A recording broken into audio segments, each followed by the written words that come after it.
That's weird. Juice!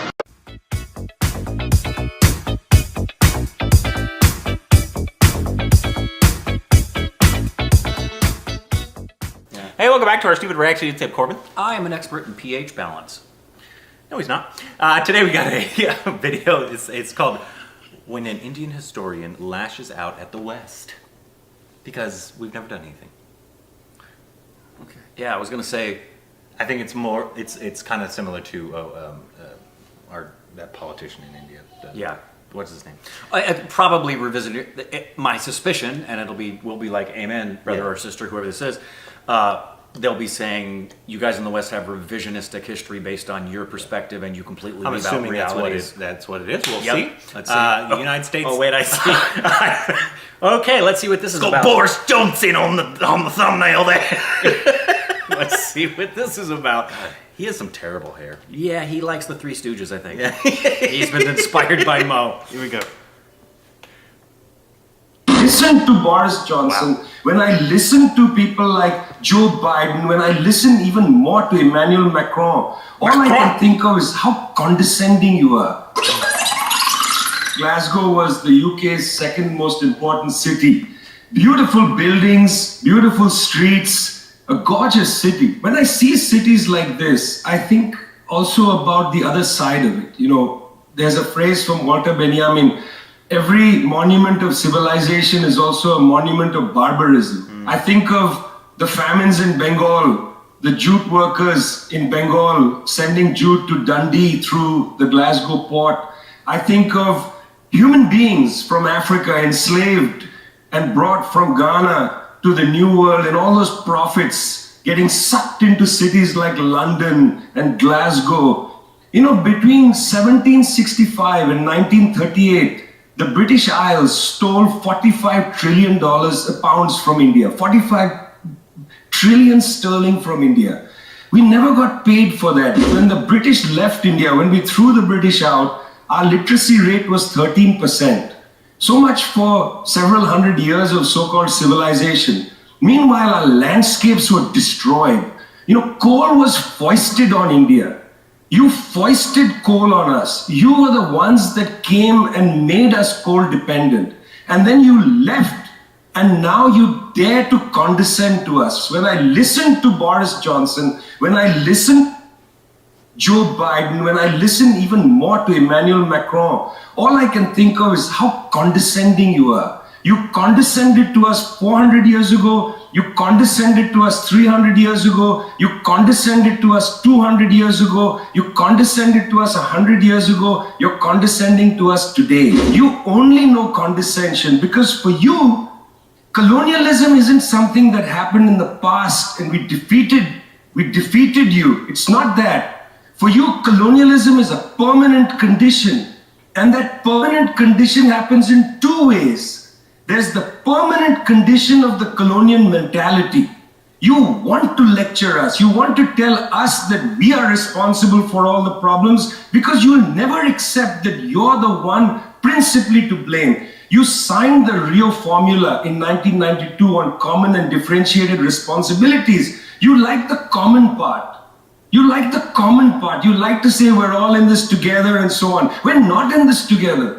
The United States, 4-5% of the world's population, still uses 25% of the world's resources. You outsource production to China and then you say China is the carbon polluter. China's producing your buckets. China's producing your nuts and bolts. China's producing your phones. Try to produce it in your own countries and see your carbon emissions rise. You love lecturing us because you have a colonial mentality.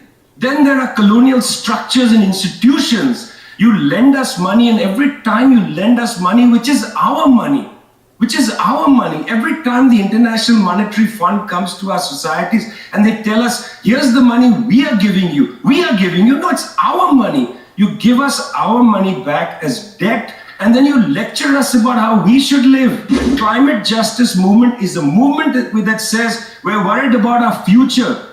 What future? What future? Children in the African continent, in Asia, in Latin America, they don't have a future, they don't have a present.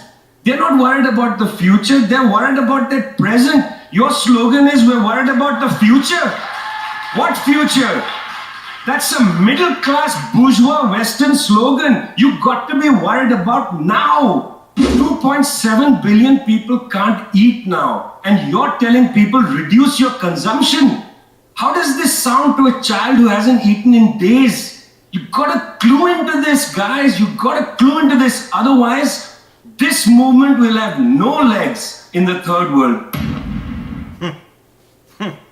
I'm hoping that was more of like a focus on right now as opposed to lecturing on the future, and not a there's no such thing as climate change. Because it almost sounded a little bit like that, like just focus on now. Yeah. I'm assuming that's what he's talking about. Like, okay, we can focus on everything right now. The climate change is here now, happening now. That's what I'm hoping he's referring to. Yeah, there's more. I have more questions than I do Obviously, thoughts. this is just a snippet. Obviously. Yeah, because this is it's a snippet itself. It's an edited snippet without much context. What's the forum he's sitting in? What is the topic of discussion? Well, I see right here. So that's why I'm assuming it's what I was saying, because it's for climate justice.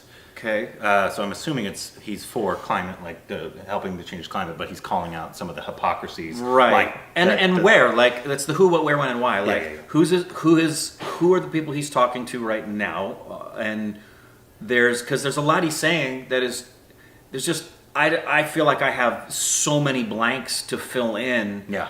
That I don't feel I can give a good assessment in terms of what my thoughts would be on his comments, because a lot of what he said was true, and then there's a lot of things he said that I could look at as being compartmentalized. But how can I say it's compartmentalized when I just got a compartmentalized clip? You know what I mean? It's only a 4-minute clip. Yeah. Obviously, I don't know. Obviously, I'm sure he spoke a lot more, and there was probably a whole conversation before this that obviously Absolutely. we missed. But Yeah. he did make some obviously great points. That one stat about the fact that the United States uses 25% of the world's resources and also outsources all of our production almost to India, to China, and then we lecture them about reducing their carbon emissions. When the reason they probably, not the only reason obviously, but a big reason they have it is because all of our stuff is outsourced to them. Yeah, and obviously that is also a product of our capitalism society. And Yes, so there's a lot of and our colonialism, because yeah. our colonialism hasn't gone away; it's just taken a completely different shape. So he's absolutely right in that regard. It's hard to give a full. No, and he said something that I would have liked to have heard him say a lot more on, because there's something that most Americans are probably not aware of, and I wasn't until recently, which is the way that we have reshaped colonialism. It hasn't changed, but the way that our policies, and he mentioned the International Monetary Fund, that is a big contributor to the expansion of our colonialism, and we do it now with the specificity of going into a country, promising we're going to do infrastructure rebuilding, getting that country indebted to us so that they can't pay back the debt, and therefore we now have leverage against them to do what we want them to do, and they do it because we promised them infrastructure, knowing the whole time what we were promising was just so we could gain the control. And most of the time, they've got some resources like oil and natural gas. So I would really like to know, and he's absolutely right, we talk a lot about, and we need to, climate change. Yeah. Yet at the same time, there's a whole lot of issues that need to be done. We talk about it like it's something that's coming and not literally, it's here. Present, and we will point a finger at places that, like he said, that need to be better with their carbon emission, yet we're the #1 importer of their materials, so we're actually contributing to it, but saying you need to change it. Yep. And not offering necessarily any changes to that. But at the same time, this is where I'd like to know more. Yeah. Just doing a pure demonization of the West is not only factually incorrect, it's argumentatively bad, because all you're looking to do is pick a fight rather than find a solution. Yeah. So, and I'm not accusing him of that in this in any way. Like I said, this is, I'd love to know more about what he's talking about. I'm sure he and the spoke for more than truths. 4 minutes. Yeah. Obviously, they cut some of his stuff up here as well, so you can't really give a full assessment on it. I liked a lot of his points that he made. Yeah, I did too. And obviously, a lot of them were factually accurate. And I'm assuming that, look, I was saying, that's what he's talking about. He's talking about a for climate justice assembly, not a... Yeah, there's a whole lot more I'd like to know. climate change is a hoax thing. But I will say for sure, irrespective of all those holes we don't have and questions I'd like to have, we've talked about this before. I just last night, Andrani and I were having dinner with somebody who's Indian and asked, how has everything in your mind changed since you've been doing the channel? And I said, the biggest change is I'm no longer indoctrinated the way I was. And she said, I'm so glad you phrased it exactly that way. I said, yeah, we're indoctrinated. And that anger should be, I feel an anger knowing what we know about India and how many people in the West, us included, have had really bad thoughts because we were indoctrinated, specifically made to think a certain way, not taught truths, specifically made to think a certain way about India and other countries. And I'd be angry too. So I want to hear more. Yeah. So let us know other informational videos like this, if any other speeches from different kinds of people. Obviously, we always enjoy these kind of things. So Yeah. please let us know down below. Just